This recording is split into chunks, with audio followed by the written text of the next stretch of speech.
Poutine se fout littéralement de la gueule des États-Unis. Regarde, on en parle après. Les deux présidents sont dans la même voiture. Oui. Les deux présidents sont dans la même voiture. Voilà, cette image que l'on n'imaginait pas, d'un point de vue de sécurité, d'un point de vue de symbole, les deux présidents sont dans la même voiture. À ma connaissance, c'est le premier chef d'État étranger qui monte dans the piste. Pourquoi Je n'ai jamais aller vu ça. jusque-là, Philippe Gély? Pourquoi aller jusque-là quand on est Donald Trump? Parce que Donald Trump ne respecte aucun code et que quand il estime qu'un geste doit être fait, il le fait.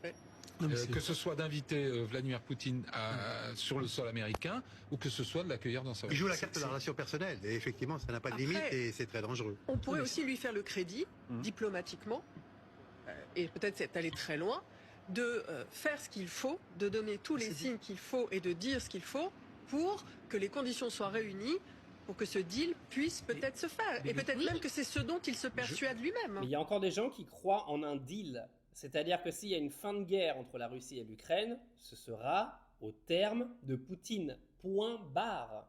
Comment vous pouvez vendre aux gens encore aujourd'hui que c'est Trump et Zelensky qui vont décider de la fin de la guerre de la Russie? C'est la Russie qui a les cartes en main et c'est Poutine qui décidera quand ça s'arrêtera. Mais hier, Poutine, il a montré au monde entier qu'il se fout de la gueule ouverte des États-Unis. Le mec est quand même recherché par la Cour pénale internationale depuis je sais plus quand. Il se pointe sur le territoire américain avec un tapis rouge, un président américain qu'il reçoit à la sortie de son avion, avec une escorte aérienne, mais comme si Taylor Swift se pointait dans un stade à Los Angeles. Et il finit dans la bagnole de Trump. Mais c'est fantastique. Mais pour montrer aux yeux du monde entier aujourd'hui que les Occidentaux sont des abrutis, Poutine, il a tout gagné hier. Trump, il a dit quoi? Il a dit, les gars, je vais recevoir Poutine. Je lui ai donné un ultimatum il y a maintenant quelques semaines. Ultimatum dont Poutine se fout littéralement. Il se pointe sur le territoire américain, il est reçu comme une rockstar et le mec repart sans aucun cessez-le-feu, sans aucun accord, rien du tout. Ah oui, petite précision. Les Américains n'ont jamais reconnu la Cour pénale internationale, donc n'étaient pas obligés d'arrêter Vladimir Poutine. C'était juste pour que les gens comprennent. Mais c'est quand même les Américains qui sont à l'origine de toutes les sanctions qui ont été prises contre la Russie. Enfin voilà quoi. En gros, Poutine, il a dit, les gars, vous pouvez me donner des sanctions, vous pouvez me condamner, j'irai là où je veux, quand je veux, et je serai reçu de la meilleure façon possible. Bah, il a montré au monde entier que c'était la réalité, hein.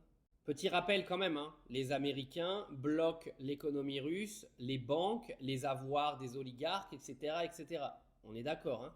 Poutine, il s'est pointé aux États-Unis en montrant au peuple américain, regardez les gars, si je veux vous diviser en deux, bah c'est ultra simple. Vous avez un président qui me permet de faire ce que je veux. Pourtant, il avait dit qu'il mettrait fin à la guerre en 24 heures. Ah mais c'est un spectacle, hein. Un mec qui est condamné pour crime de guerre, qui se balade sur le territoire américain et qui est reçu en grande pompe, bah les gars, c'est Hollywood quoi. Ah mais là, Trump, il a ridiculisé l'image de la justice internationale, hein. Attends, vous aviez dit Poutine est isolé? C'est ça que vous aviez dit? Il est tellement isolé que le gars est reçu sur un tapis rouge dans le pays numéro 1 au monde en termes de militaires. Là, Poutine vient de montrer aux yeux du monde entier que l'Occident est complètement divisé et donc complètement affaibli. En fait, le voyage de Vladimir Poutine hier, c'était pas seulement une rencontre avec Trump, hein. C'est une démonstration de force et une provocation calculée depuis le départ. Et au passage, il a invité Trump à Moscou et l'autre il a dit « Oh, pourquoi pas ?» En fait, Poutine, il s'est pointé aux États-Unis hier en rappelant aux gens, les gars, c'est mes règles, c'est pas les vôtres. Et il a montré aux yeux du monde entier qu'il avait totalement raison.